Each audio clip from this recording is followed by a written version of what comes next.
everybody. This is Diane. Hello and welcome to Biters. And I have a lot of feelings this week. This is Marnell, and this will be the episode where Diane renounces everything she said bad about TikTok. People would only know that if they were listening to The Real Housewives of Alaska. I've thought that I've said it on Biters. I've talked about my terrible, terrible TikTok addiction. I don't know. I really called you out on your TikTok addiction when we were talking about the social dilemma. And to be fair, I admitted to my Facebook addiction. So Yes. So, yeah. I told Diane that I would totally curate all of the best TikToks and download them and send them to her like I have been doing. But no, she had to go and create one, which is fine because there are some TikToks that you can't download, which sucks because they're really good. Well, here's the truth. I'm not going to spend knock on wood. I'm not going to spend as much time on TikTok as you do, I think.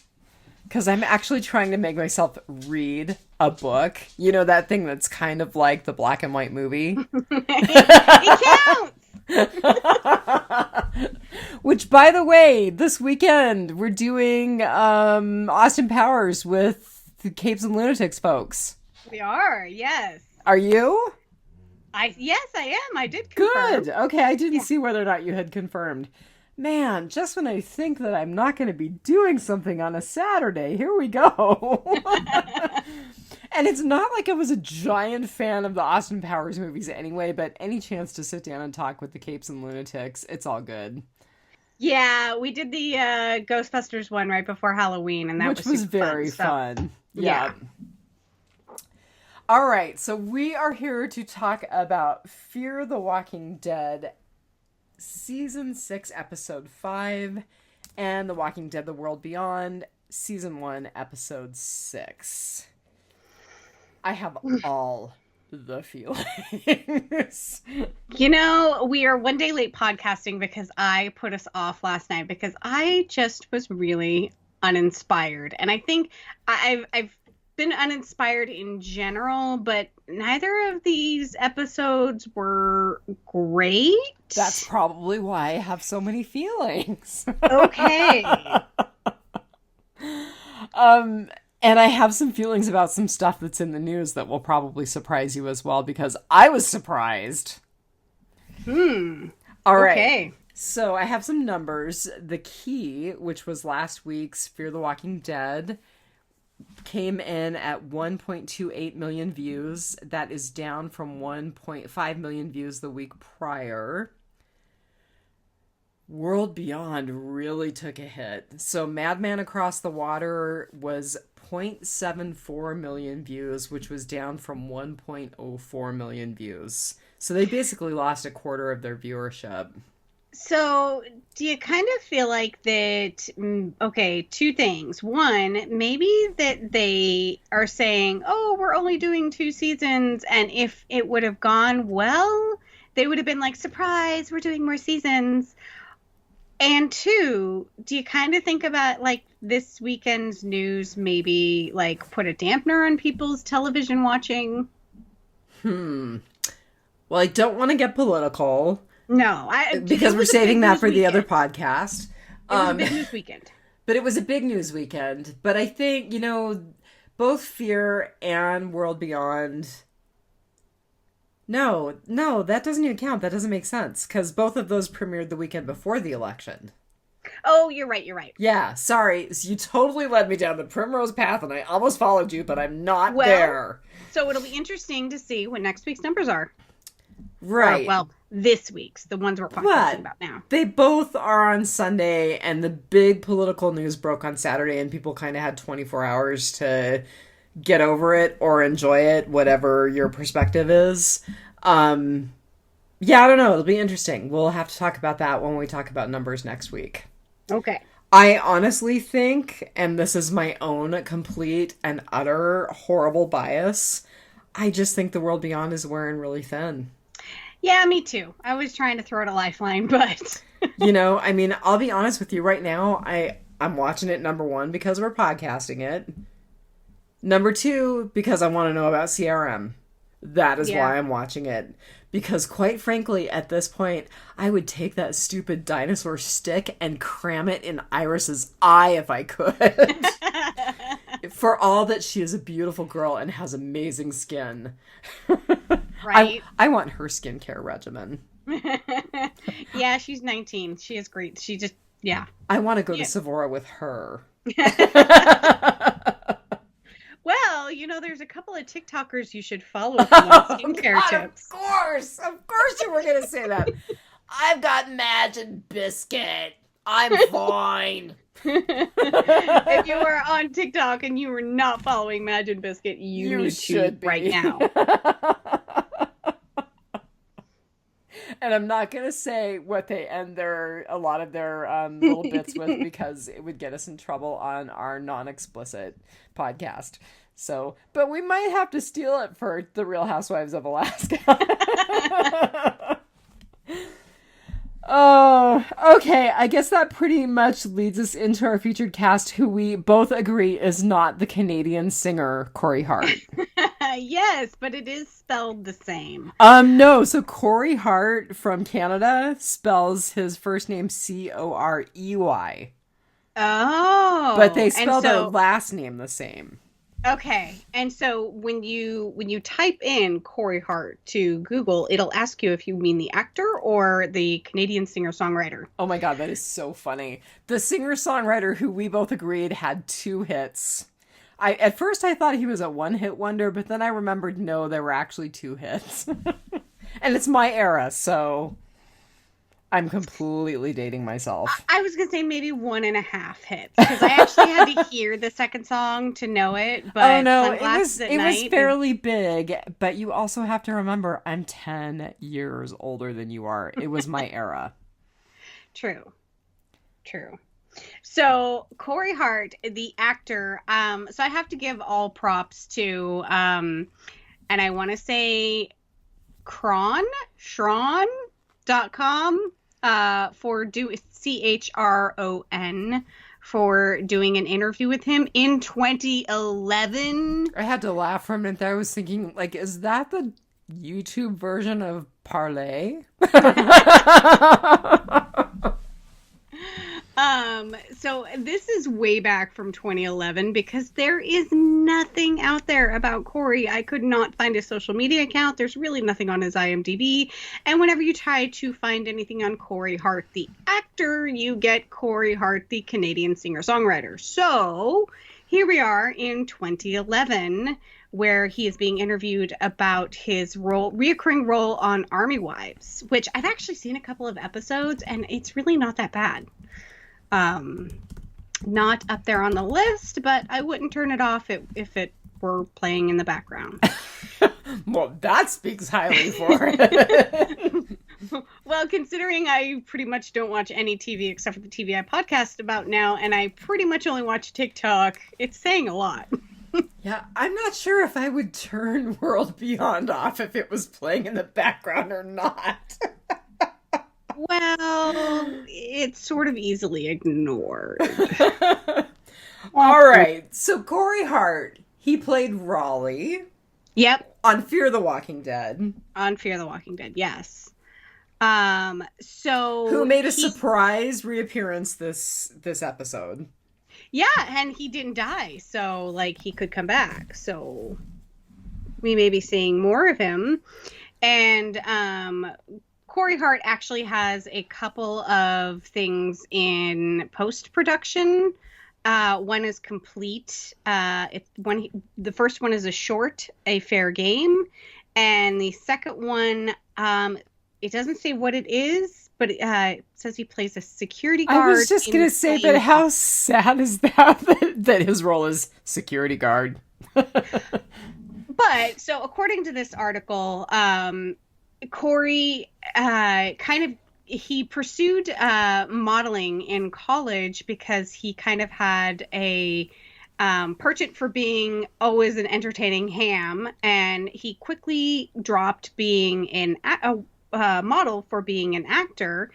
His first acting job was a Walmart commercial. Oh my god. I love it.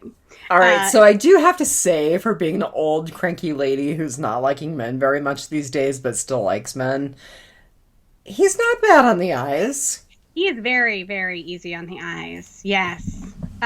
He had a 3-line part on Boston Public. Did you ever watch that show? I know of it. I did not watch it. There were many years where I watched very little television. In fact, I literally have watched more television since The Walking Dead started than I probably watched in the 10 years prior. Humble brag. No. Not a humble brag. It just wasn't my bag. They're just, I mean, I don't know, like 6 Feet Under and Dexter, those were my things before Walking Dead, so. Okay. I'll give you credit for those. He served as a host and a writer on a Teen Talk TV show. Let's see. He was in the second season of Friday Night Lights. He went to a high school in Texas. God, there's just really not much out there on him.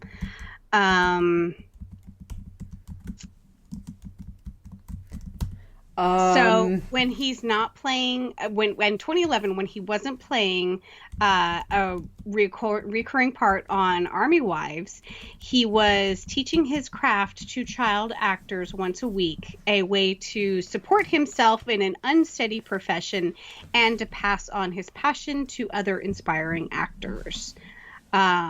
So, yeah, there's really not much more than that on him. So I had to look him up because I couldn't remember when we first saw him. I mean, as soon as they said, "Oh, Raleigh," I was like, okay, I remember a character named Raleigh.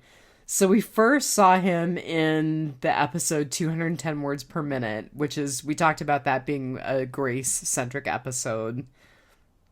And he was a member of Logan's crew from the Denim Factory, which I also would have completely forgotten. Yeah, they did mention something about Dwight giving him a second chance at Tanktown. So he ambushed Dwight, and I didn't go back and watch the episode. I had to look all this up. He ambushed Dwight to try to find the location of the oil fields. And okay, I remember that. He actually has a stash of Sherry's letters. I also had to look this up. And he actually lights one on fire and starts to burn it in front of Dwight to try to get Dwight to talk. I very much remember that now. Okay. So that's kind of our first look at Raleigh. And he was in 3 episodes last season. He was in 210 Words Per Minute, Ne'er to Mead, and Leave What You Don't. He's done a lot in between Army Wives and Fear the Walking Dead. He's had some reoccurring roles. He's done some movies. We've talked about Queen of the South before, and he was on Queen. It looks like he had a recurring role on Queen of the South. Yeah. And which will probably never get bumped up to the top of the list because, oh my God, I'm so tired all the time. Well, and now that we're both on TikTok... So yeah, there's not a whole lot that I have seen him in. He was in Homeland, which also is pretty big on the list, but also at this point it's like, I don't know, will it be as exciting as it was in 2018? We've been through so much since then. And of course, you're never going to watch NCIS, and who's watching NCIS in New Orleans anyway? Right. But yeah, he was in the movie Stop Loss, which I thought was a pretty big movie. He played, I don't know if the name is Cowboy or a cowboy, but... unfortunately, probably a cowboy. I'm sorry, I am not making fun of Corey Hart. It's just that the poor dude's credit in his most recent thing that's in post is security guard. Well, and I'm sorry, if you are in a movie with actors like Timothy Olyphant and Channing Tatum and Ryan Phillippe, I'm probably not going to remember you unless you're one of those three guys. Okay, now we're being awful because neither one of us will ever have even remotely the level of fame that he just achieved as Raleigh on Fear the Walking Dead. So here we are. And like you said, he is super good looking. I might have to go back and watch Stop Loss and see if I can find him because, yeah, he's very, very good looking. He is very, very good looking. One of his IMDb photos is him in an army flak jacket with the name Burke on it. And I don't know if that's from Stop Loss, but he looks very good in that.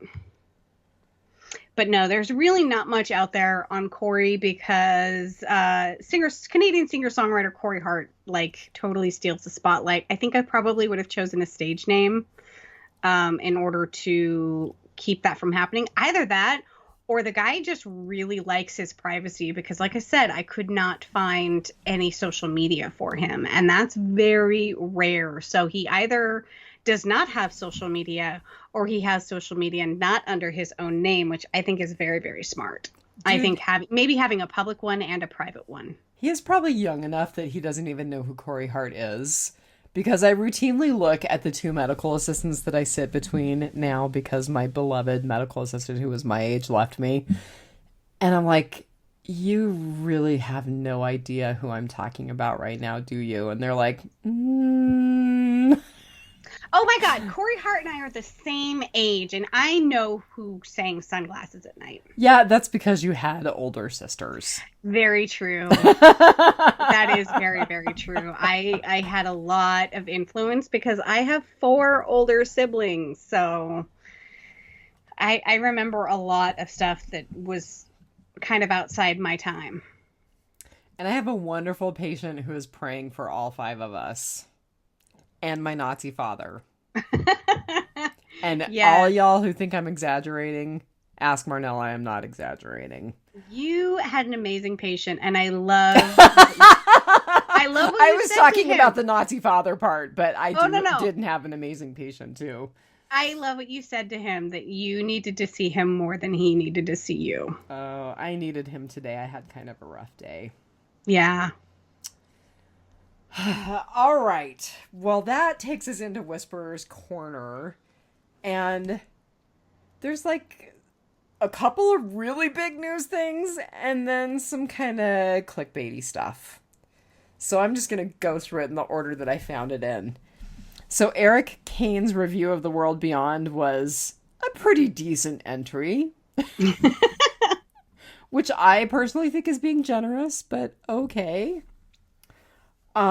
Next item, Lenny James was asked about Black Panther, and I'm not sure if somebody was maybe posing to him that he should play a Black Panther, but he said, I really feel like it would be disrespectful to Chadwick Boseman to recast Black Panther at this point. I really think they should go with the little Shuri. Sister Stephanie. Yeah. Yep. Shuri. I would say Shuri. No, it's Shuri. Oh, okay. Another kind of clickbaity thing about Lenny James was his dream Marvel job is that he wants to play an aging Daredevil at the end of his career, kind of the way that they aged Logan. So I did see that, and I can say that on one hand, I would watch that in a heartbeat. I don't see it, just because of the age thing. But once they threw in, it's kind of like the Logan deal. I'm like, okay, I get it. And then I'm like, well, he kind of with his staff and his training and stuff like that on Fear the Walking Dead. I'm like, okay, or Walking Dead actually. Both. Yeah, exactly.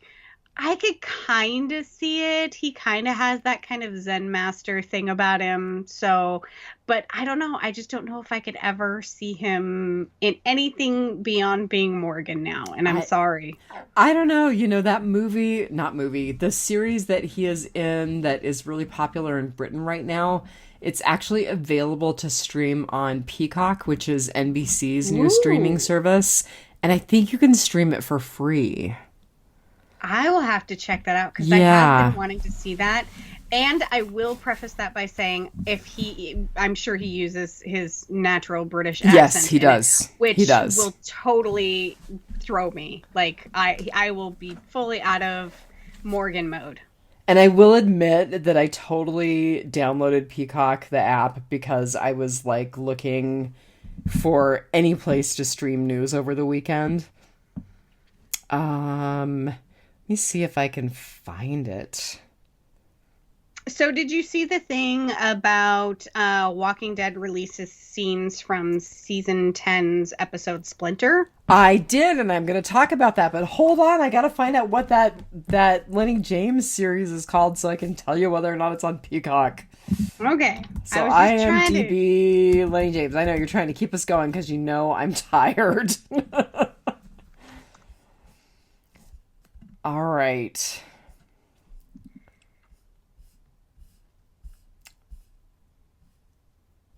Well, crud, now I can't even tell what it is. It's not Save Me, is it? Yeah, it is. It is Save Me. Okay. Okay, so let me see. He plays Nellie. That's half my name. I was named after a Margaret and a Nellie. Marnell. So it actually is a Peacock original, which I did not realize. And I didn't either. It looks like you can watch it free on... At least you can watch episode 1 free on Peacock. So I don't know. I don't know. It's definitely on the list because I love Lenny James.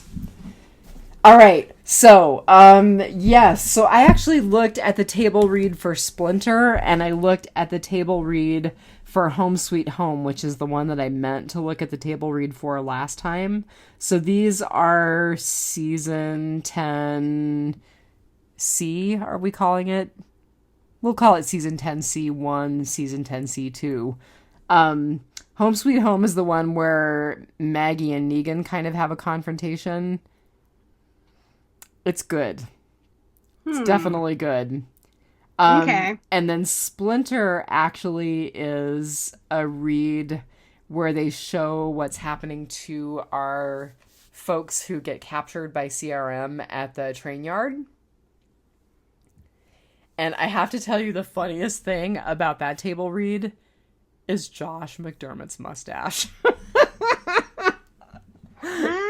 Yes, so, with a table read, they're basically showing everybody in their Zoom screens, like, reading their script, like, practicing their lines together. And Josh McDermott has the craziest porn stash. It is so funny. Okay, I've been watching it with the sound off. I did not even realize that was him. Uh-huh. Wow. That is something else. Both of those are definitely worth watching, especially if you're interested in anything about 10C1 and 2. That's what I'm going to call them. And you can find those pretty easily online. I have not linked them to our Biters page. The next thing I have is Eric Kane's review of season 6, episode 5 of Fear the Walking Dead, the one that we're talking about this week. Now, this is funny. He calls it the worst episode of the season so far. And I have to profoundly disagree. I think episode 2 was the worst episode so far. I actually didn't think this one was the worst. I just have lots of feelings about it.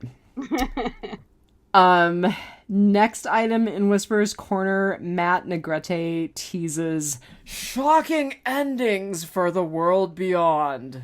Yeah, that was so clickbaity. I was like, all right, first of all, you're telling me nothing.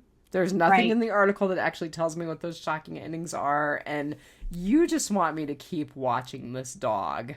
And that's an insult to dogs. Yeah, it gives me hope. This episode kind of, and we'll get into it, but it gave me hope about, like, kind of a payoff for the doldrum. Oh my god. All right, if you say so. Yeah, hope springs eternal for me, and I'm not talking about the character.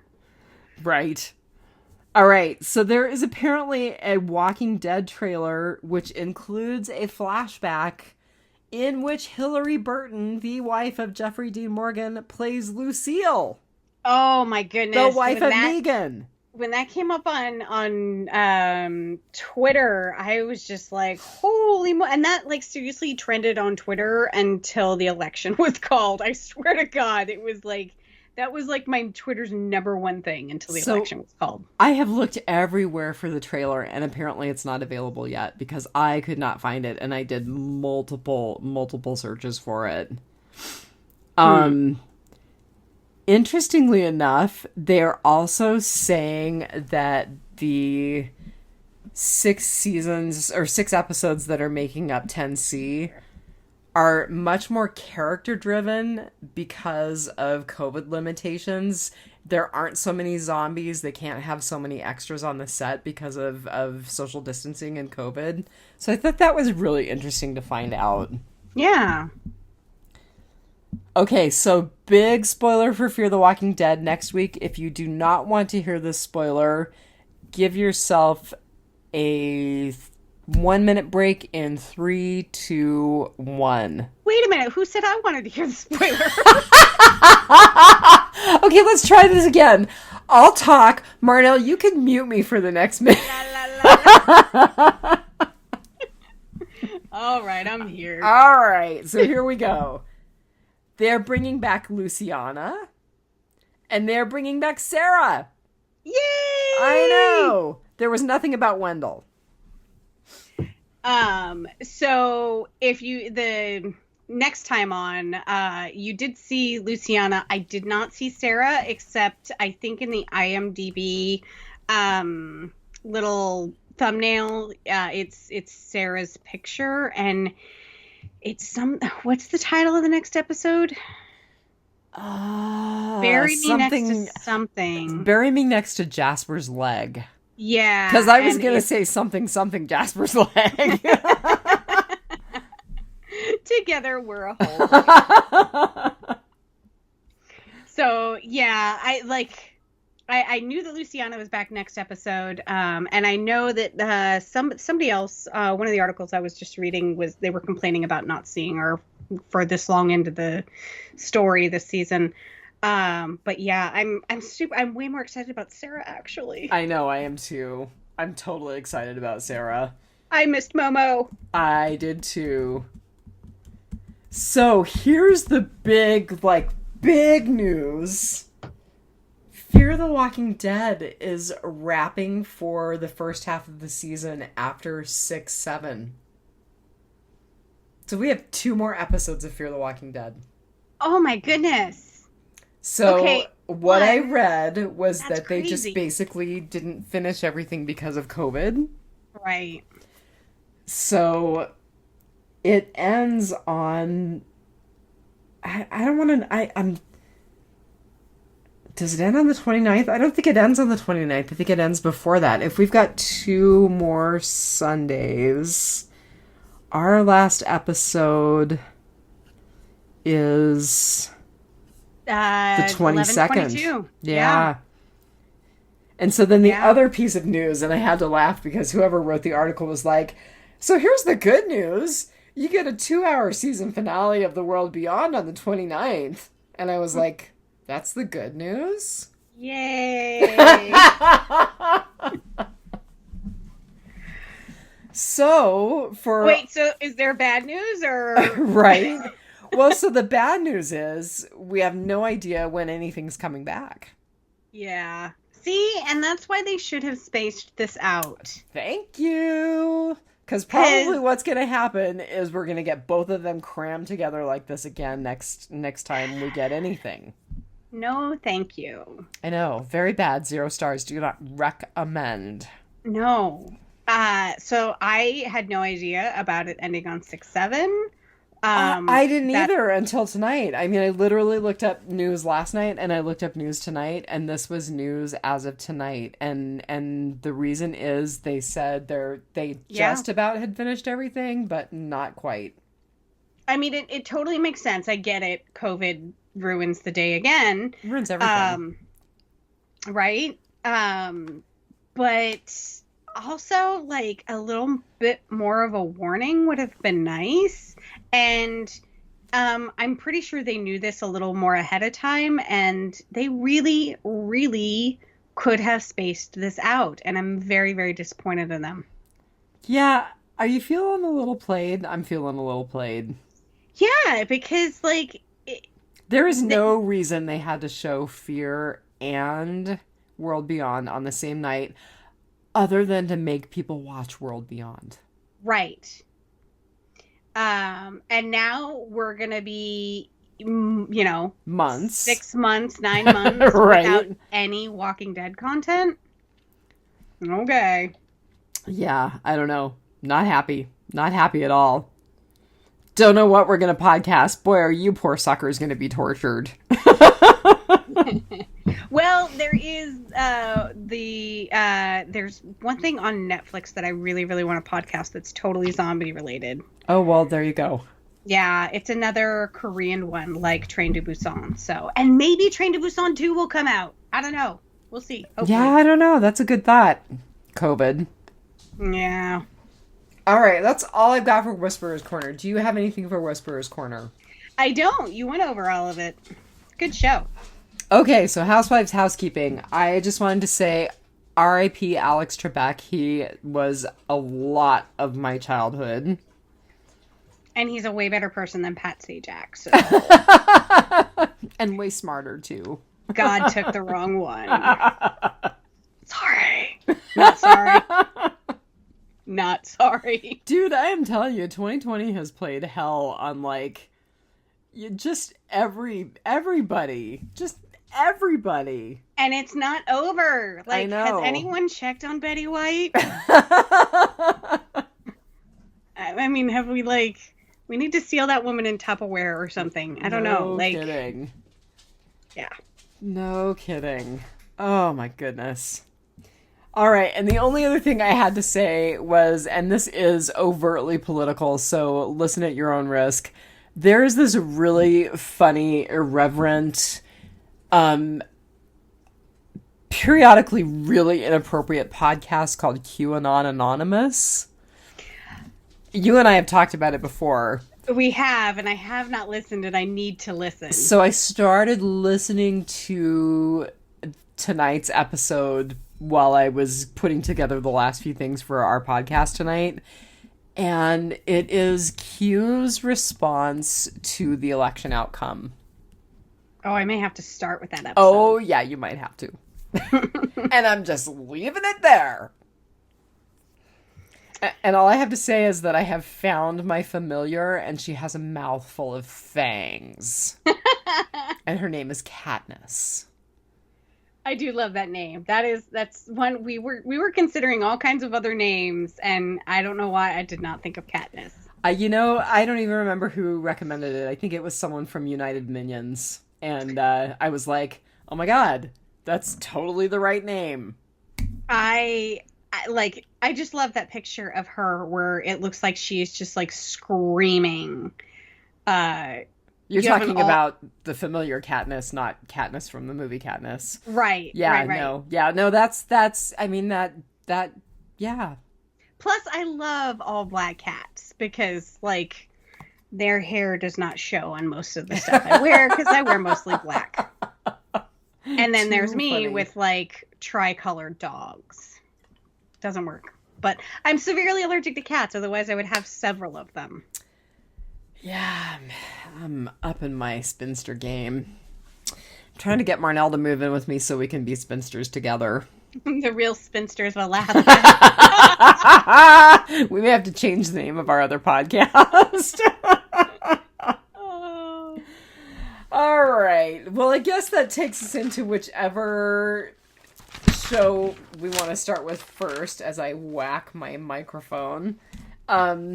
I think we've been doing World Beyond and ending on the high note of fear. It's all just a horrible blur, so tell me what you want to do. Let's do World Beyond. Okay. So, World Beyond was called Shadow Puppets. And do you want to rate it first, or do you want me to rate it first? I will rate it first. I probably rated it slightly higher than you. I suspect you did. I still have hope that things will pick up because of that end credit scene. So I gave it a 3.7 love triangles. Holy mother of God, did you rate it high? Well, it's rated lower than last episode. All right. I gave it 1.9 has-beens out of 5. Oh, dear Lord. And I'm going to tell you, 1.8 is because I love Michael Cudlitz and I wish he'd gotten better material to direct. Oh, man. And my sincere question to you is, at what point did we give up on this series? End of this season. There's only 2 seasons, but I feel like we're headed somewhere. We're finally... So let's get into our good, bad, and ugly. Okay, no, you're rushing it. You're rushing it. Okay, so we know where the title comes from. We'll talk about the Shadow Puppets. Right. I know we'll totally talk about them. I did want to talk a little bit about our writer. This is her first foray into the Walking Dead universe. Gotta start somewhere. Right. Her name is Maya Goldsmith. She has also written for How to Get Away with Murder, which I heard was quite good. And she also wrote for Pretty Little Liars, another thing that I've heard was quite good, neither of which will ever be on the list, but here we are. Okay, I watched the first 2 seasons of Pretty Little Liars, and for a, tween teen drama, mystery series, it's actually really good. I didn't make it all the way through because there was too much. It's an HBO property, right? Pretty Little Liars? Yeah. No, you're thinking of Big Little Lies. Ah, you're right, I am. Big Little Lies is amazeballs. What's Pretty Little Liars from? Pretty Little Liars is I think it's formerly the Disney Channel, which is the family. Oh my God! Okay, family channel or something. I was a little confused. Oh yeah. Pretty Little Liars is late teens. Is the stars of the shows are late teens, and of course now they're probably early 20-somethings. Well, and so here we go, right? I mean, this is the perfect fodder for which her to find her way into the Walking Dead universe. Then, if she was writing about teens before, she's writing about teens again. Exactly. Okay, our director was our beloved Michael Cudlitz. I do want to say that he has a role in the upcoming series Clarice, which is based on the Silence of the Lambs. Ooh. He has a voice role in Kirkman's upcoming animated series Invincible, as does Steven Yeun, and as do, I think, a couple of other Walking Dead alums. I can't remember who offhand. And I found out, looking at his IMDb, that he had a bit part in 6 Feet Under. What? Right? I can't see it. I know. I'm actually going to have to, find that one episode and go back and watch it just because I love Michael Cudlitz. I still encourage you to watch Southland. I need to watch it. That really does need to be quite a bit higher up on the list than it is. Yeah, I mean, I didn't realize it was I thought it was 2 seasons. It's actually 43 episodes, which is 4 seasons. And man, there was not enough. I loved that show. Can I just tell you that I started West Wing a while ago because I totally missed that boat? And it just made me so mad that I had to pay for every episode on Netflix, on Amazon, that I was like, I'm done. This is really good, but I am not paying for every freaking episode of this TV series that ran forever. Okay, I'm just not. So it would be like having to pay for every episode of Supernatural. The other half is super into The West Wing. Loved it. Rewatches it frequently. Like at least 3 times in the past 2 years. He has rewatched the entire series. And I just never gotten into it. And he's like, you'd love it. It's super political, blah, blah, blah. And I watched the first 3 episodes and I was just like, does it get any better than that? Oh my God, that's brutal. I could not get into it. It was just, I don't know if I'm just super jaded now politically, but it was not that interesting. That is really funny. I'm like, unless there are people that are like actively like talking about, you know, et tu brute, like stabbing each other on the White House lawn, like it's not interesting anymore. Or unless you're holding a press conference between a sex shop and a crematorium, you're not interested. Nope. Oh yes, nope. I went there. I went there. Come on, no matter what side you're on, nothing beats reality at this point, right? Like, even if you are completely thinking the opposite of what we think, it is intriguing. All of it. All right, so we should talk about our goods, bads, and uglies now that I diverted us shamefully like I shouldn't have. Yeah, it's okay. Considering the subject matter. All right. Well, so I will go with my good since I rated first. I loved the new blood. I know you called them the 2 idiots or something. Yeah, I didn't call them the 2 knuckleheads, but okay. I think I called them the 2 bumbling idiots. Yeah. So I, especially Percy, because let's be honest, if I were his age, he is adorable. Like, he's like cool goth guy. Yeah. And then like just the fact that, like, you know, they were grifters and they have a truck and it's going to hurry the storyline along a lot. And there's something more interesting to watch. And like I said, now there's probably a love triangle, which I know Lilith Hellfire absolutely hates. I know, poor Silas. There's got to be a love triangle. It's teenage melodrama. Like, there is not a Hunger Games or a Twilight or any of the other things without a love triangle. So, Fair enough. We got that going for us now. But things are literally going to start moving faster because we are in a truck. And now we have the threat of, like, we've totally boosted a CRM vehicle, so they're going to be hot on our tail. But are they really? Because it kind of sounds like maybe they want us there. Yeah, it's getting more interesting. It'll move faster, I hope. So yeah, I really, my good was specifically Percy, but Percy and let's try that again. Percy and Tony. So my good was, this is gonna shock you so much, Michael Cudlitz.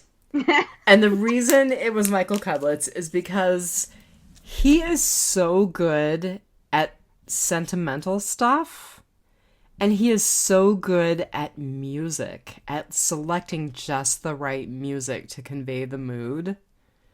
Like, I loved the way that he opened with the shadow puppets and the music that he chose for that. I love the way that he closed with it and the music that he chose for that. I just think that, you know, for being a tough, stogie smoking guy, he has an incredible amount of heart. I'm telling you, Southland, he plays a completely different guy. Oh, I'm sure. Yeah. I'm sure. I just, you know, I loved him in Band of Brothers. That was the first place that I really saw him. And I just love him, and I'm so happy to see him direct, even when it is not great material. I'm so happy to see him direct. Yeah, I completely agree with you. I loved the shadow puppet theater in the beginning and the end, but definitely the beginning. We've kind of always started out in kind of a surreal kind of mode with all of the shows. You know, we start out with Iris dreaming. We start out... I could have done without Iris's voiceover, though. Something about her voice just irritates me. Oh, that's funny. I'm okay with it. Her goody two-shoes in the show kind of irritates me sometimes, but it served them well in this episode.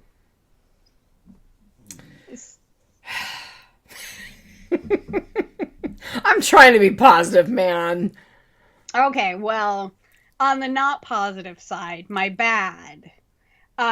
So it's a really bad idea when, I mean, say even you're a police officer or something and you're trying to clear a building, they don't like start going in the front and then like just have random other police officers go charging in the back, telling them. Yeah, because you know what? With their Tyrannosaurus Rex stick.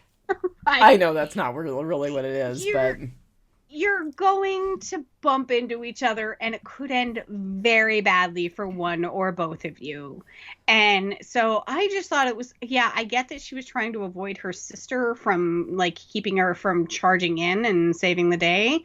But it was a super bad idea to just be like, I'm going to go in the back and I'm just going to like not run into anybody who is actively searching for things to stab in the head. You know, like, does nobody think this stuff through?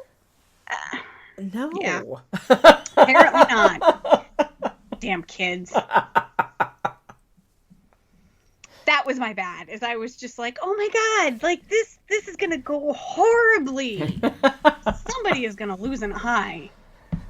Because you know that Tyrannosaurus Rex thing is not doing anything else but poking out an eye.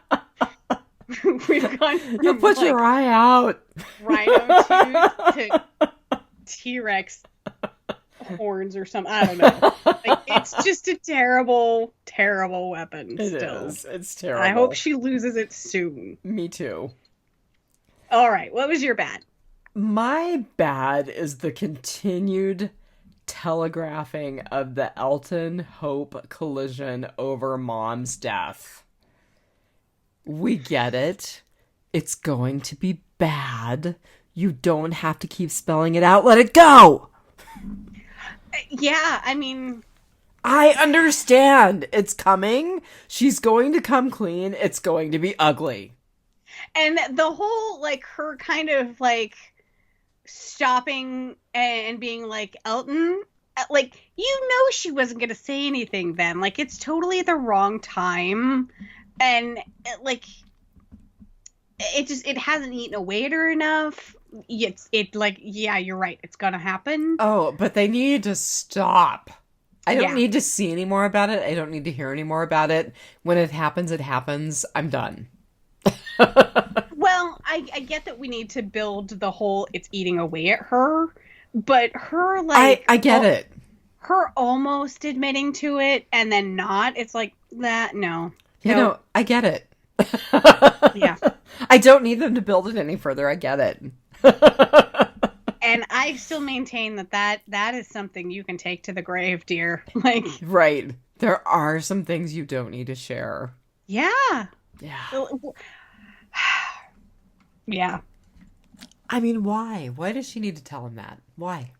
What's it going to change? Because it's eating away at her. Ugh. But, like it's going to make it any better that you're like, hi, I'm the chick who killed your mom. And we're traveling across the country together to find my dad. Hello! And we kind of have crushes on each other because we're age-appropriate teenagers who, like, have raging hormones. And for some reason, my sister gets the hot new guy, and I get you in your corduroy suits, so here we are. But we did find out that Elton was named after Elton John. Yes, which I think you suspected last time. Well, yeah. I mean, it was kind of obvious after the title of the last episode, but nice to have it confirmed. Holy cow. I would say there's a cat on a walkabout. All right. Well, what was your ugly, and was it a good ugly or a bad ugly? So mine was a good ugly, and it was the after the credits scene. We're getting a little bit more and more, and I think it raised a lot of questions. There was some speculation on, I think it was an Uprocks article. There's kind of a possibility that the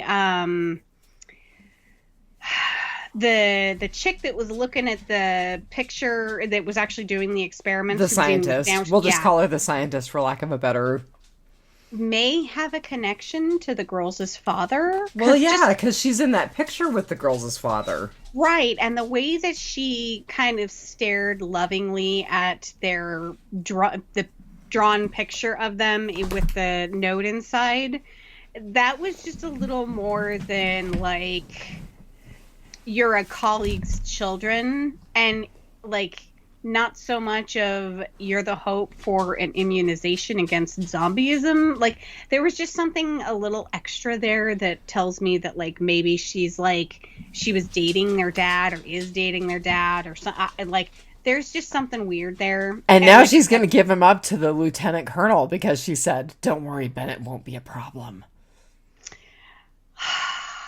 Yeah. Horrible person. Horrible person. But I mean, I think we'd have definite confirmation that the girls were sent on their walkabout intentionally. I agree. And like I said, I think I read this either in an Uprocks or a Screen Rant article. Maybe it was EW. I don't know. I have all those tabs open in my brain. And that it's possible that the girls are the whole A and B thing where they're part of the experiment. Maybe they've been inoculated, and that's why. Because it's like, okay, you obviously want the girls for something. Why send them on a perilous trek across the, half the United States when you could have just, like, kidnapped them or told them, hey, let's go see your dad, Why send them on this journey if it wasn't to have some sort of test environment that you cannot duplicate in a lab? Okay, A and B. If one of them is one that you kill and one of them is one that you use as a worker, which sister would you rather die? Okay, that's two different things, because I think that Iris would be more compliant. I agree. But I like Hope better, so I wouldn't want her to die. So, but Hope, I mean, she's got the formula for champagne, so I would definitely so we'll keep her alive. Yeah. But Hope is going to be the more compliant worker. So no, Iris is going to be the more compliant worker. Yeah, Iris is going to be the more compliant worker. Yeah, Hope is going to be the one who breaks out and takes 5 other people with her. Yeah. So that was my ugly. It was a good ugly. I have hope that that there is something better just beyond. Well, you got 2 hours to prove it to you on the 29th of November.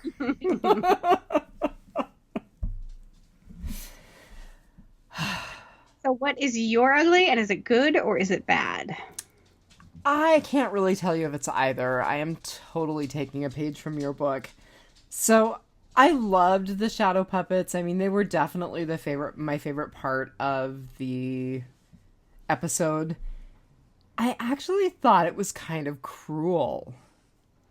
So I thought having it go from happy family, the before times, to now we've got these Walking Dead zombie shadow puppets that are pushing the pram and eating the baby. I'm like, that's really kind of mean. Couldn't you just stop at the happy family? I mean, okay. if you're a traveling minstrel show and you're there to, like, make people happy, couldn't you just stop at the happy family? Or do they think of themselves as historians? Because I've read some post-apocalyptic fiction where there are these kind of traveling minstrel shows like this that are the people who hold themselves responsible for continuing the history. Like I said, there was an article that I was reading, and I cannot remember who it was, but they were saying that, this was a big dose of reality for these kids, this episode.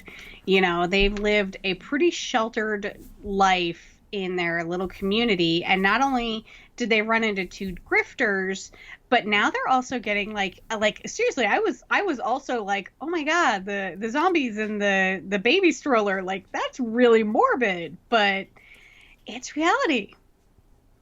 It was pretty morbid. It was. And Agreed. all of our people, including Felix, were crying, so...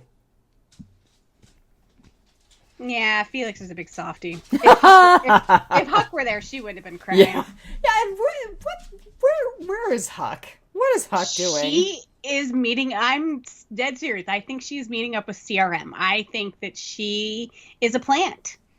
And so that whole, I'll just be 48 hours ahead of you guys. Like, and I don't know how she's going to do that because, like, she walked all night. You're still only, like, 8-9 hours ahead of them. And you have to rest, too. So, like, her whole, I'll be back in 48 hours. Yeah, it's because CRM's coming to pick you up and then drop you back off after they get the skinny from you. And not a plant like the plant that comes up out of the ground at the end of the shadow puppet thing. No, not that plant. All right, rotting potpourri. Let's rip through some rotting potpourri for this so we can get onto the main course. Poor Silas. Because it's 9:07. Poor Silas. Yes. Yes, he is clearly getting tossed over for the younger, hotter Percy. Yeah. But you're right. You like Percy, so he probably won't be around that long. Yep, that's exactly what I said to you. So I was like, I liked Percy, so they're probably going to kill him off soon. And I actually thought, quite honestly, that Tony was dead, and I thought that Silas was going to get eaten by zombie Tony. I did I was too. like, Silas! I was like, what the hell? He was shot in the head. Like, what is going on? We're messing with canon here. Like, shoot him in the head. Good point. Yeah. I was like totally shocked when Tony started to stand up in the back. I was like, what? Not possible. I did not even consider that Percy and Tony were grifters and they were setting them up. That's how good Percy was. But I do also have to point out that Hope figuring out that he couldn't have gotten from one state to the other state in it was such a short amount totally of time. you, like, figuring out the timeline. Yeah, but, like, I don't know if I would have put that together. And, like, his and Tony's grift relies upon the people you are grifting figuring out that you have a truck. Like, you can't just, like, come out and say it. They have to figure it out. So, like, was he just gonna drop hints all night that he was, like, magically getting from point A to point B very quickly, like it was Game of Thrones or something? So I was just like, what if the people you with are really dumb? Like, and you just can't drop any more hits. Do you just, like, how do you keep that grift going? I just, maybe I'm just not, I don't have a nefarious mind and I can't grift like that. But I was just like, had Hope not, like, because everyone was completely bought into him. And then Hope was like, I don't think so. Not everyone's as smart as Hope, you know? I think it was a very, very flimsy thing to rely upon in order to get people to do what you want. Maybe they're also counting on people 10 years in not being that smart about the world that used to be. How do you mean? Just, people lose information, they forget things, they lose the ability to measure things. I mean, people... Yeah, but then... Especially as society decays. But that was the whole thing, is you're relying upon that people get that you couldn't get from Florida to wherever that's true. It was. No, you're right. I'm thinking about it backwards. Yeah, and just like he was relying upon them figuring it out, and it's something that I wasn't figuring out. So I don't know. Maybe people are smarter than me. I'm not going to argue on that point. I would have totally bought it. I would have been sitting there like, oh yeah, okay, sure, yeah, Yeah, I mean, maybe he's a fast walker. You know? Like, Maybe he walks like Morgan walks. or he got his dates, you know, like he said, oh, last fall and then next spring. And then like, I'm like, well, you know, I can't even remember what we were doing 2 years ago. So You mean in March? Good point. I thought it was a very interesting choice. He makes a reference to a place called Andersonville, which he says is where his stuff is. I don't know if you realize it, and I don't know if this was intentional, but Andersonville was a prison in the Civil War. It was a very notorious prison in the Civil War. Huh. No, I don't know. Look, there are people smarter than me. Well, no, I just read. What were you reading about in the Civil War with the Andersonville prison? Gosh, I read all sorts of stuff about all sorts of stuff. Probably the thing that sticks in my head, and you're going to laugh at me, one of my favorite books about ghosts has a lot of Civil War lore in it because there are a lot of ghosts that are associated with the Civil War. Oh, of course. Yeah. So there you go. Yeah. And see, I pick up rando facts from rando books. So I watched a lot of Unsolved Mysteries, so I know that there's a lot of ghosts around Civil War battlefields too. Because the black and white version is just like reading the book. It is. It counts. So I liked the bit about the reason why Percy and Tony came back is because Iris came back for Percy, and he's like, nobody ever comes back. Yeah, nobody ever thought I was worth coming back for.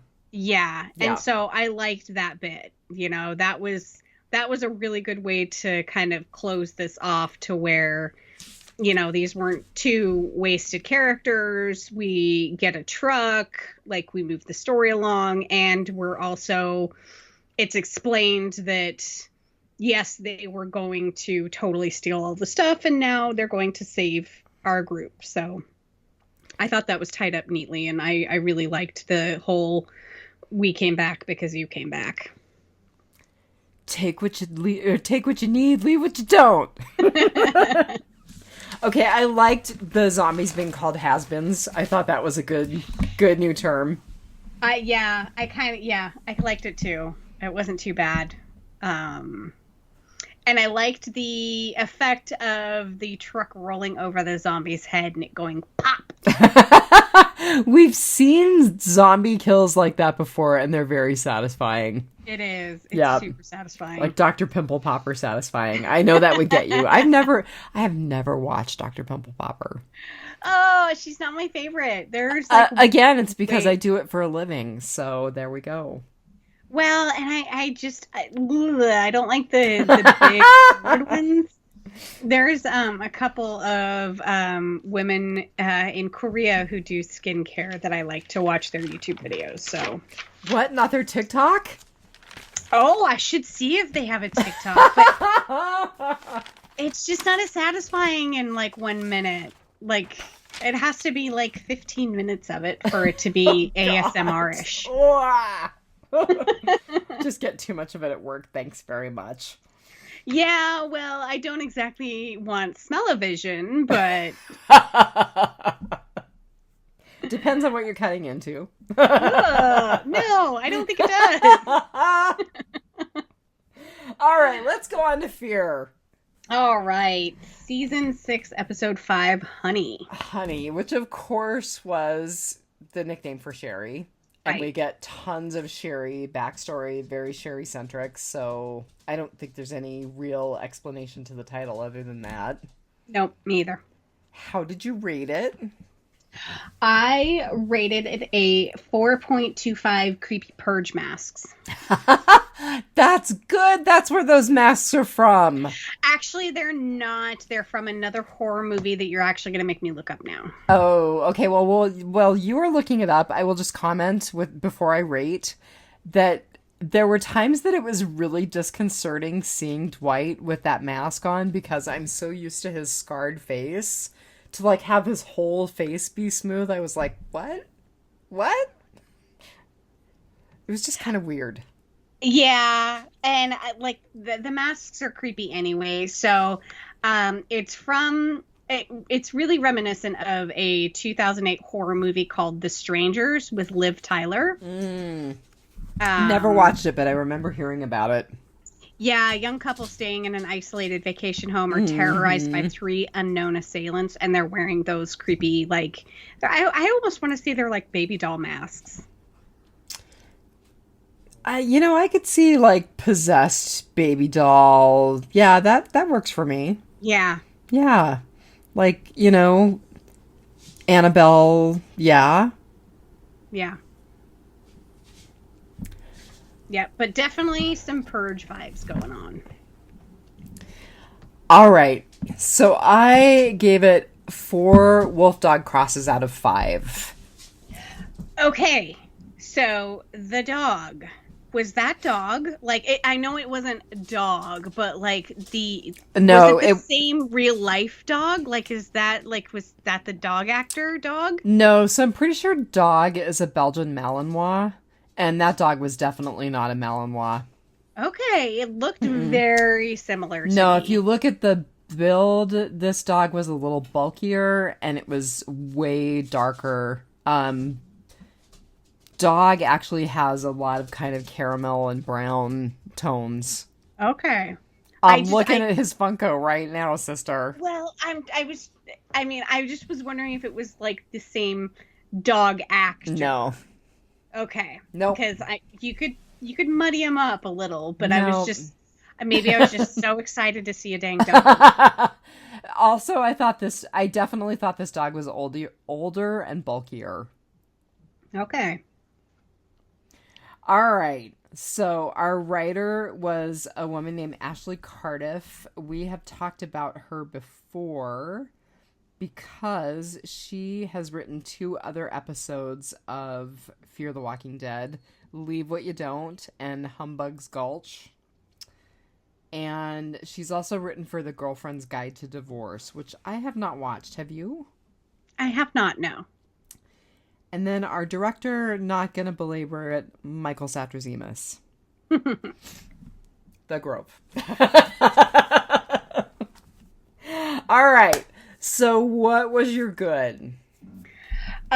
So my good unexpectedly was Sherry and Dwight's lingering Negan trauma.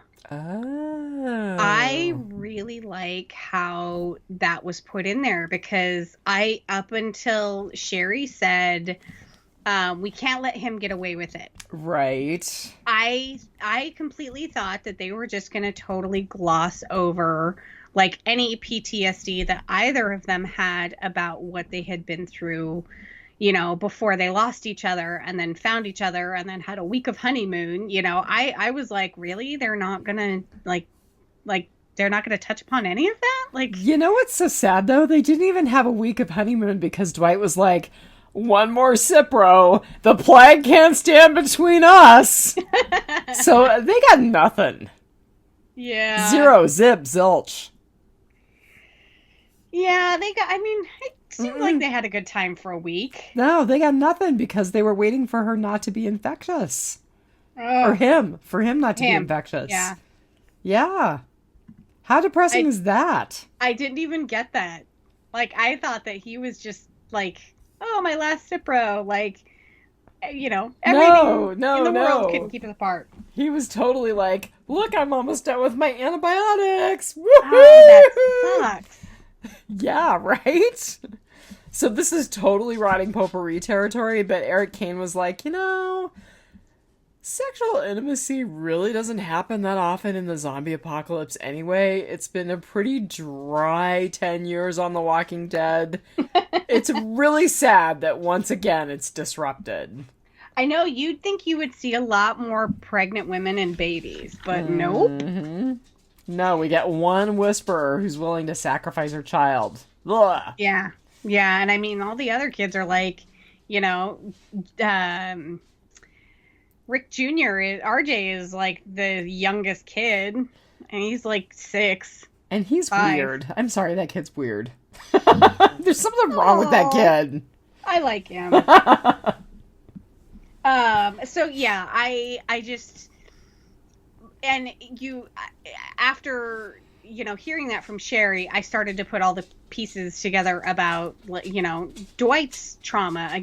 On when I rewatched, it was like, they did a lot of talking about the man he became, with the Saviors, and how he's not that man anymore, and then, his journey of like, Oh, I have a lot to say about his that. redemption. So, and then he went and, was going to torture the driver with the dog, and he started reverting back to, the bad Dwight. And, I'm so glad we have good Dwight. I remember when Dwight first came on the scene in Walking Dead, and we all hated him because of, like, all of the horrible things that he was doing at the direction of Negan. And, really he was a victim, but yeah, I really liked that they touched upon that. I do have to say, in Rotting Potpourri, I am kind of disappointed that they separated. That's really sad, but so that was my good. So my good was relatively small, but I was super happy to see our characters from Alaska. The episode, not the state. Yep. Especially Nora, and I really hope that she becomes a series regular. I kind of have a feeling if anybody will, it will be her. Well, and the other thing is, I'm happy that Dwight and Al were able to keep their promise to the people from that building. Yeah. I was sort of shocked to see them, like, living in the back of a container truck for however long. I'm like, okay, did they have the ability to get out? Okay, you haven't seen some of the janky places people live in South Central Alaska. That's all I can say. No, I haven't. Oh. All right. So was that all your good? That was my good. Wow. So my bad, and I will preface this by saying that I loved the whole "we're gonna rob a stagecoach with the horses" scene, because it kind of fits in with our, like, Western feeling of this season. But the driver sucked. I mean, seriously, you were going to try and shoot them at such close range right up alongside you? No, that's not going to work. Also, why didn't you just swerve into them? I mean, eventually he thought of that and did it poorly. But honestly, if you are in a vehicle, especially one that big, and you are in a chase with either horses or a motorcycle, just swerve into them. Chase over. Like, if they're behind you, just slam on your brakes. Chase over. Like, he was awful. And then Dwight getting in and getting so close to him with a gun. Of course, you're just going to bat the gun away. Like, just really poor planning. And then when Dwight kicks the driver out of the car, or out of the MRAP, how does that door just pop open like that? Like, there was just a whole lot wrong with that scene. For as much as I loved the whole "we're gonna rob the Wells Fargo stagecoach" of it, it was just, yeah, it was poorly executed. Lazy writing. Yeah, disappointing. So what was your bad? Well, my bad, I had a couple of things. So I find it super hard to believe that Dwight would flip so hard on Al after the relationship that they showed us in the episode Alaska. I mean, you're my buddy, you're my sister, I love you, I love you, buddy. I don't care that he found Sherry after all these years. I really don't, because I still find it hard to believe that he would flip on Al like that.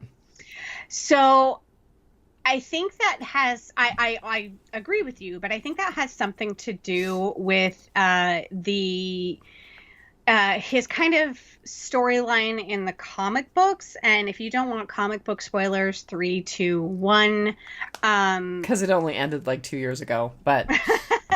Well, so Dwight was killed when they started introducing the Commonwealth because he was plotting against the Commonwealth because he saw them as a Negan in better costume or Negan in better clothing. And I think that's kind of what he sees in Ginny, is that it's just another Negan. And he got Sherry back, and he's like, I can't let this happen again at any cost. And so that's where I think that was coming from. But I definitely agree with you because, you know, his episodes with Al was like, you're my sister, I love you. You know, like I think I pointed out, like in that episode, he actually told her in his goodbye video, I love you. Mm-hmm. And that's like huge for him. So yeah, I totally agree with you. Okay, so my other bad... You had two. I had two. I am totally pissed off that Sherry gives Dwight no choice, no agency whatsoever. She's like, Yes. I can't let you do this. I can't let you become the person you became. I can't let you. And I'm like, you know what? That is not a relationship of equals. Nope. That's control. That's gaslighting. That is garbage. I am not okay with this. And as excited as I was that they were reunited 2 episodes ago, I am really pissed off that this is what our 2 knuckleheads decided to turn their relationship into, because no. Yeah, this is a crappy payoff. Yeah, I agree. A shite payoff. Shite. Yep. Definitely. All right, yeah, so I had 2 bads. All right, what was your ugly? And was it a good ugly or a bad ugly? So it's kind of a bad ugly.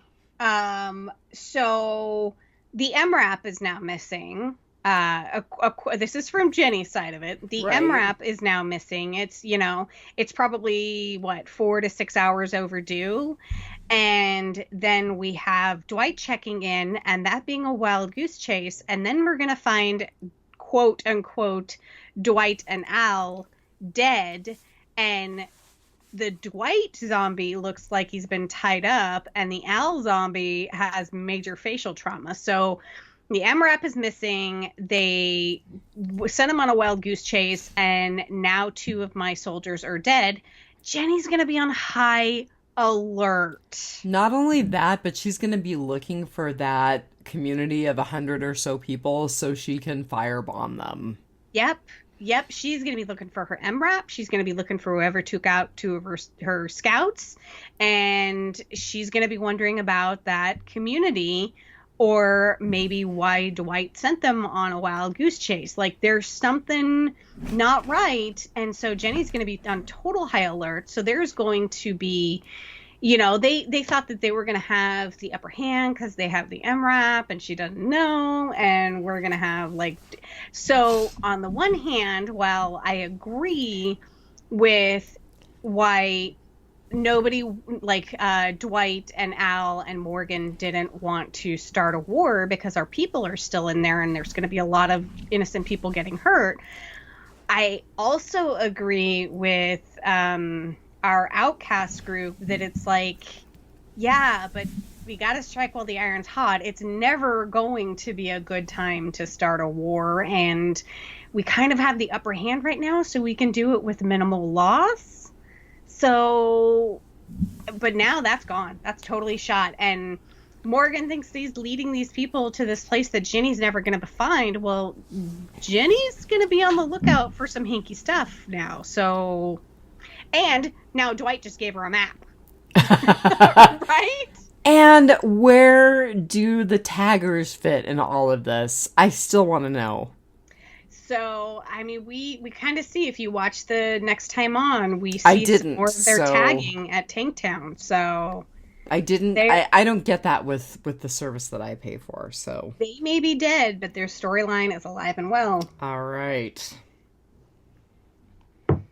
So, what was your ugly? So my ugly was good, but really bad. Yes, okay. Once again, I borrowed from you. So, like you, crap about that. I know. Now I'm doing it more and more. So, like you, I liked the Old West feel. I totally also had that robbing a stagecoach, robbing a train visual when the horses were coming up on the MRAP. I loved the way that they lined out the horses beforehand and like showed their steaming breath and their bits in their mouths, and you heard them snorting. I mean, I just loved all of that imagery. But, and I said this as a comment to Diana and Steve on their Facebook page last night, am I really supposed to believe that all of these people are expert writers and that they somehow stumbled across this band of bomb-proof horses? Because let me tell you, I've done some mounted police training on horses. It's not that easy. And it's kind of scary. And it's scary for the horse. And it's scary for the rider. And loud noises and things coming at you and things going boom are scary. Yeah, I did not even consider that. You know, and I mean, you really have to have horses that have been trained, that have been desensitized to that sort of thing. You have to have horses who have gone through that kind of training over and over and over to make that tolerable, so that you actually have a horse that trusts you enough to ride up towards something that is moving that fast and making that kind of noise. Yeah, and I don't think there's a lot of police horse training in the apocalypse. Right? Who can spare that ammo? Right? And the other thing is, are you really going to convince me that every single person in that group of outcasts rides that well? Because let me tell you, over the last several years, I've gotten to know a lot of people who ride horses. And a lot of people who ride really, really well. It's not that common. Okay, but I will say that we are like 10 years into the apocalypse, and that's been mostly our only mode of transportation for at least the last 2 or 3. I'm not buying it. Okay. I would buy it if they were clip-clopping from place to place. Or if maybe they were doing, you know, like a little bit of bow hunting from the back of a horse. I might buy it if they were skilled archers. No, not buying this. I didn't even consider that. I was just amazed that, like, this band of outcasts who was living in a, you know, underground pool had, 5-6 horses, like, readily at their disposal somewhere that the zombies couldn't get them. Phenomenal shape and ready to ride up on an MRAP like that. I'm sorry. The zombies couldn't get ranting. them. They were fed and watered. We're having a hard time suspending our disbelief in the zombie apocalypse about the horses. About the horses, we are. Yes, absolutely. Yep. So I do have to say, and this gets us into rotting potpourri. So I didn't realize at first that was a pool, and I thought it was one of those skate park places, and I thought, oh, this is kind of a cool. It's a nod to Austin Emilio's life as a skateboarding dude before he became an actor. Well, of course, the original skate parks were pools. Okay, I'm down with that. That works for me. I was gonna say Lords of Dogtown. They were always looking for the liver-shaped pools in the backyards. Dude, I have no idea what that is. Oh, I am totally dating myself. Okay, it's like when it's the kind of semi-true story of like how like skating became a thing. In the, I want to say late 70s. Really, really good movie. But they used to go to the swimming pools in people's backyards that were empty because of like the California droughts and everything.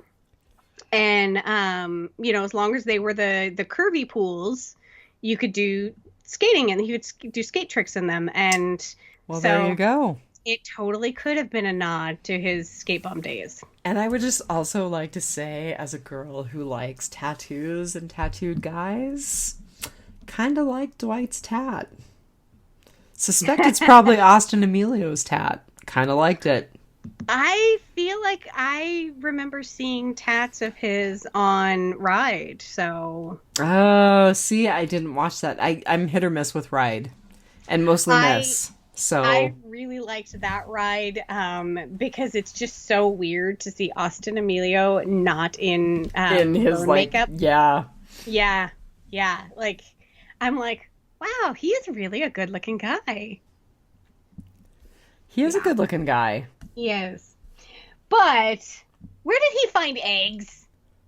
Like, Uh, do they just have chickens you like know what? They randomly magically around? have like horses that appear out of nowhere that are perfectly trained. Of course, there's chickens. I'm like, was he like stealing those out of a robin's nest in the yard of that house or something? What's going on? Where did he get eggs? Which, by the way, I just have to say, the turkeys who live up the hill from me, I kid you not, were riding the goat yesterday.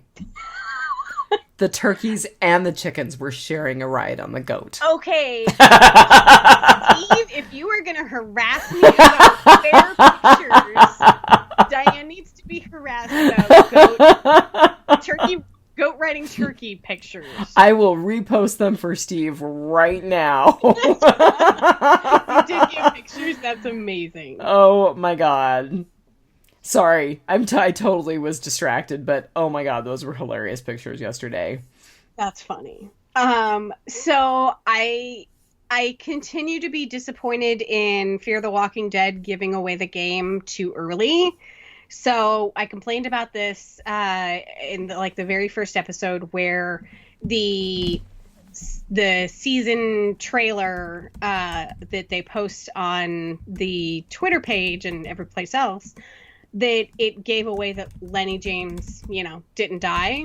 And so they gave that away far too early. There was something else that they gave away far too early. And now in the beginning credit scene that changes every episode, they totally gave away that Sherry, yes. Yeah. So, it was pretty clear to me that was Dwight. It was completely obvious that was Sherry holding that mask. Yeah. Yeah. Yeah. So, 100% I agreed. Because in the beginning, I'm like, oh my god, did Sherry just run away in her bra and underwear? Like, she just totally peeked out on Dwight, like, in no clothes. And then it was like, oh my god, she was kidnapped by the mask-wearing people, that. And so then the title credit scene comes up, and I'm like, oh, she's with them. Well, okay. Like, you just gave away something I would know in the next 10 minutes, but still. Okay. Lazy writing. Yeah, I don't know if that's like lazy writing or just like we don't care. Yeah, I don't know.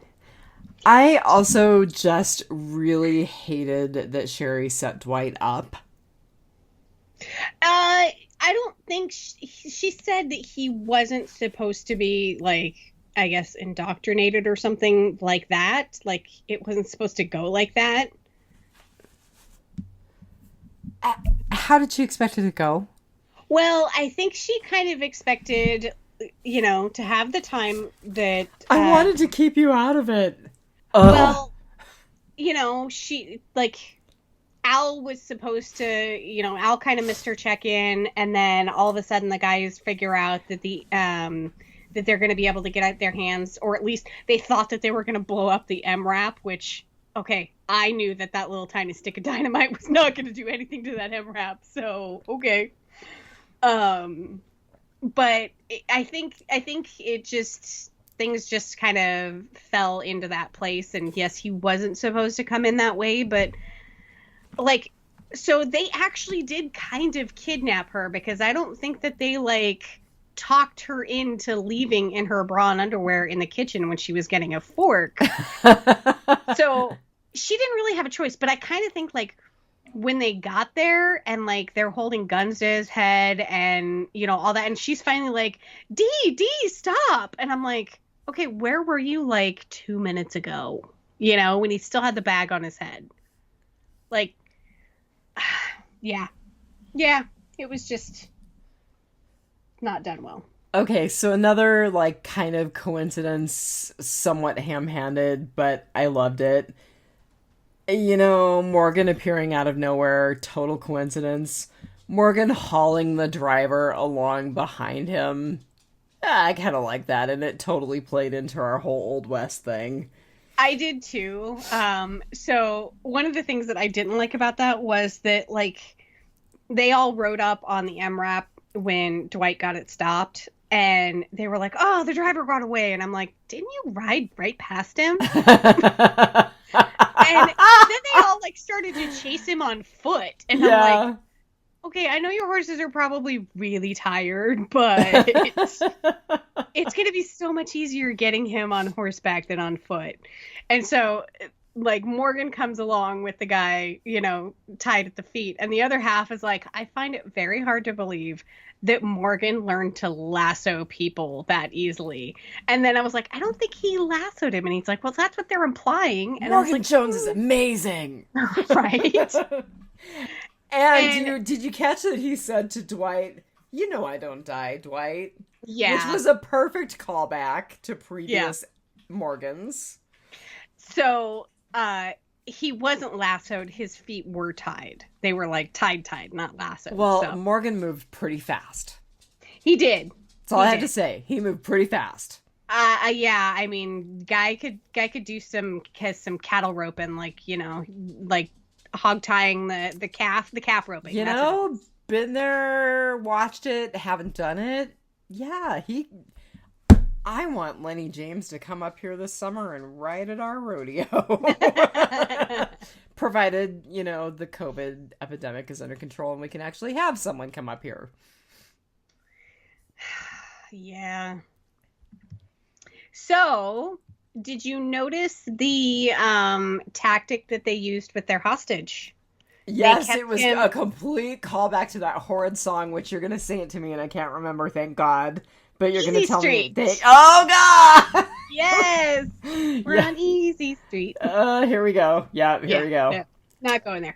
But it almost made an appearance in the show. Did you know that? No! Yes. So they thought about doing a full-on callback to Easy Street, but it was decided that it would be highly implausible in any medium getting that song, that exact song to play. So good call. They actually made a good writing decision. I absolutely agree. While it would have been absolutely funny to have that done, it would have taken us all out of the moment because we would have been like, really? They found another Easy Street record? Really? Okay. So, yeah. But I loved the callback. I totally got it without the song. And I mean, it's just good hostage taking because you don't want your hostage to hear anything you're saying. So, of course, you're going to blare music. Except that it's a zombie apocalypse, and isn't that going to attract walkers? I don't know. You'd think. Yeah. I try not to. So I did write, and this just kind of goes on as a part of my ongoing rant against Sherry. Sherry is hard and inflexible. She is the person that she didn't want Dwight to become. She is now the person that she has been telling us for the last how many episodes and how many years, if you go back to the original series, that she didn't want Dwight to be. She's that person now. Yep. Yeah. And it's really disappointing because they were supposed to have a better ending than this. Well, I don't think it's over. I don't think it's over either, but I don't know. This whole handling of the Sherry Dwight thing is pretty ham-handed. Yeah, but I do like what Dwight said to Morgan. He said, if Grace was asking you to do this, you would do the exact same thing. And Morgan was kind of like, okay, dude, I get you. Yeah. Yeah. So, yeah, I don't like where they've left it with the Sherry Dwight thing. No, and I think this could potentially be very devastating for Dwight. I think it actually could be worse than him becoming the person that Sherry was afraid that he was going to become again. Because I don't think he would ever have reverted to the Dwight who was working with Negan. I don't think so either. And, you know, being her letters and her letters saying that she wanted him to be the man that, you know, she knew before. I think that had, you know, that of course had a lot to do with him changing. And I think that was driving a lot of his change. And now that he doesn't have his honey anymore, like, the only thing that's going to keep him being a good guy is, like, I don't know, him just being a good guy now, and Morgan and Al. He's just kind of a person now. Yeah. You know? He's not Negan's henchman. He's not the person who was desperately seeking Sherry, although even in the episode with Al, where he was still desperately seeking Sherry, he had some hope and he had some joy, even thinking that he might never find her again. Yeah. Yeah, I don't know. I'm profoundly disappointed. I mean, it was definitely not the worst episode of the season, but I'm profoundly disappointed. And to know that we've only got 2 more, never thought I would say that about a season of Fear ever again. But, you know, I'm kind of bummed out that we've only got 2 more episodes. I am too. And I think a large part of that is the whole, we've been having to podcast 2 shows this entire season when they had limited material for both. So we really, I mean, we could have had all, you know, December and January for podcasting Walking Dead universe, and but now no, we don't, so. Instead we're going to torture you with other stuff. Ha ha. Yeah. All right. So the only thing that I have left is something that Dwight said that kind of struck me as currently relevant. And when I say it, I think you're all going to understand exactly what I mean without me having to explain it. So here we go. We all want our own lives under our own rules. So there's a fight and somebody's got to lose. I think that kind of just speaks for itself. Which, by the way, this is not Walking Dead related, but it is Apocalypse related. So for people who haven't heard, Pfizer announced that they might have an effective vaccine yesterday. You know, I've listened to some different very credible people talk about it. I'm not quite sure that it's gone through the kind of trials that it needs to.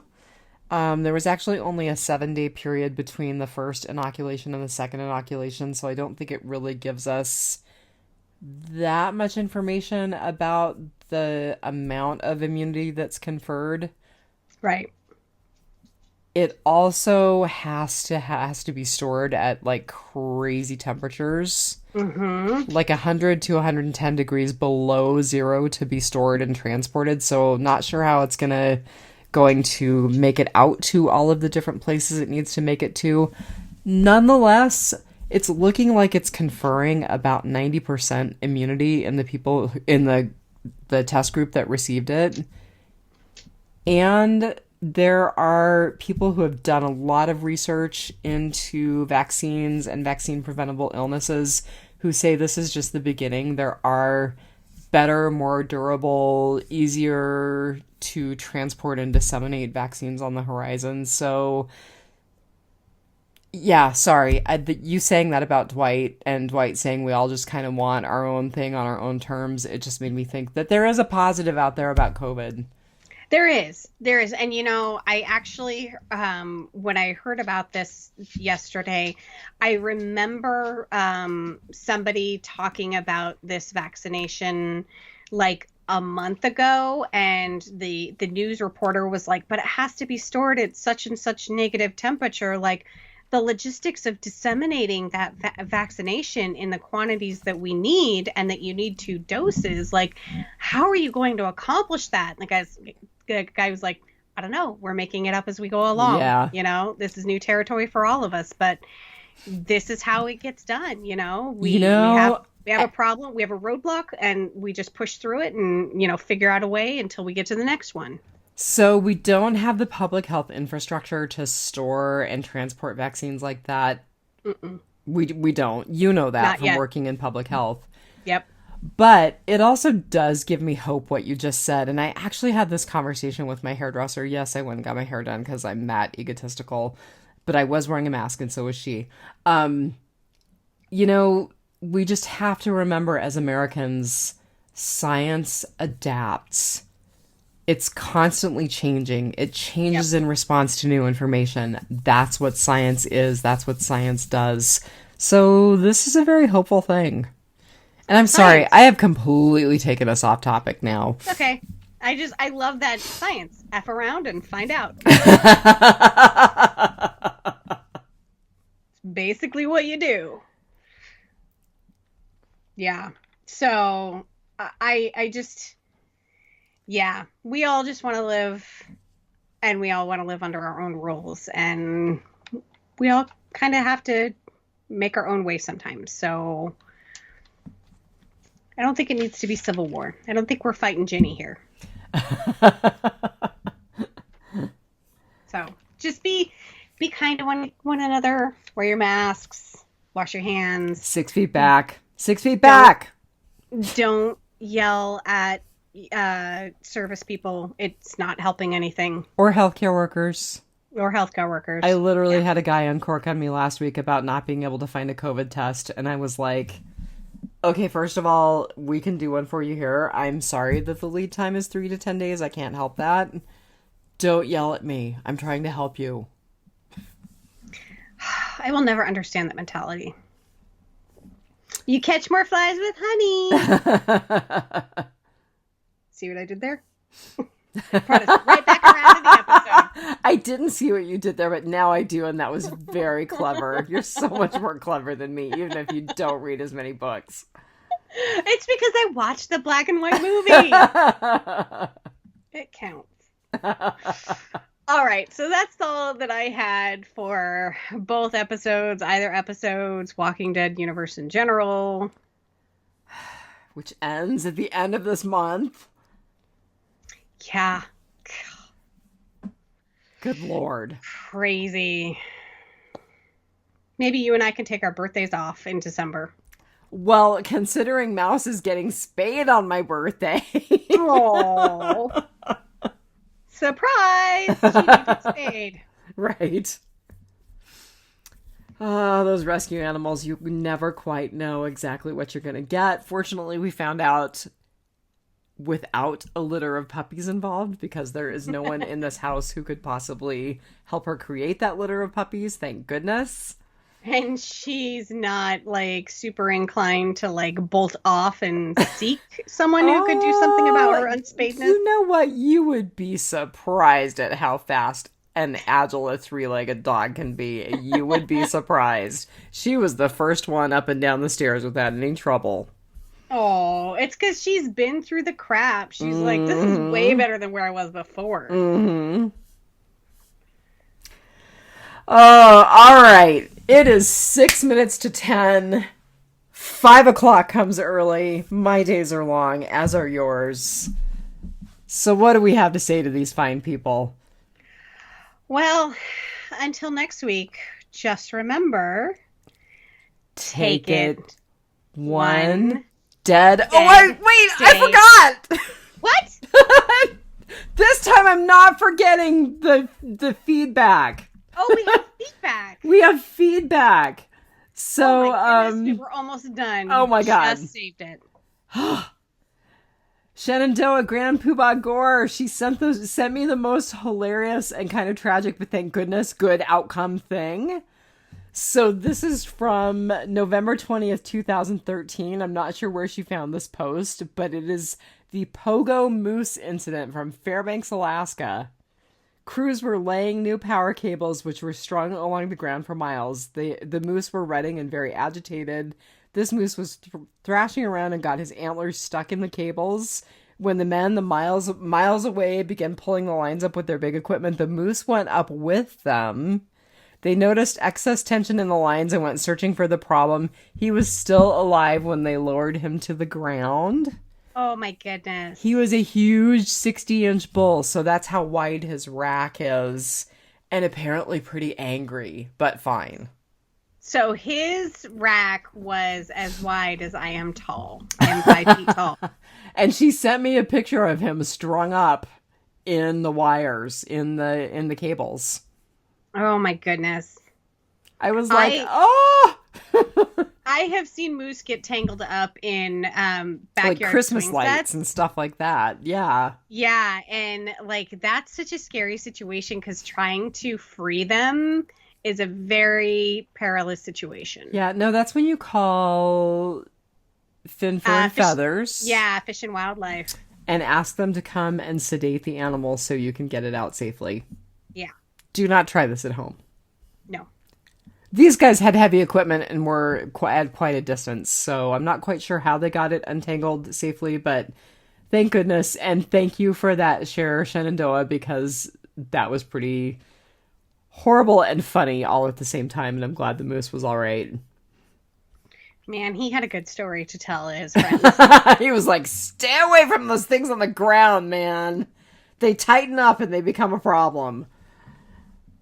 He was trying out for being a stand-in for one of Santa's reindeer. Oh, there you go.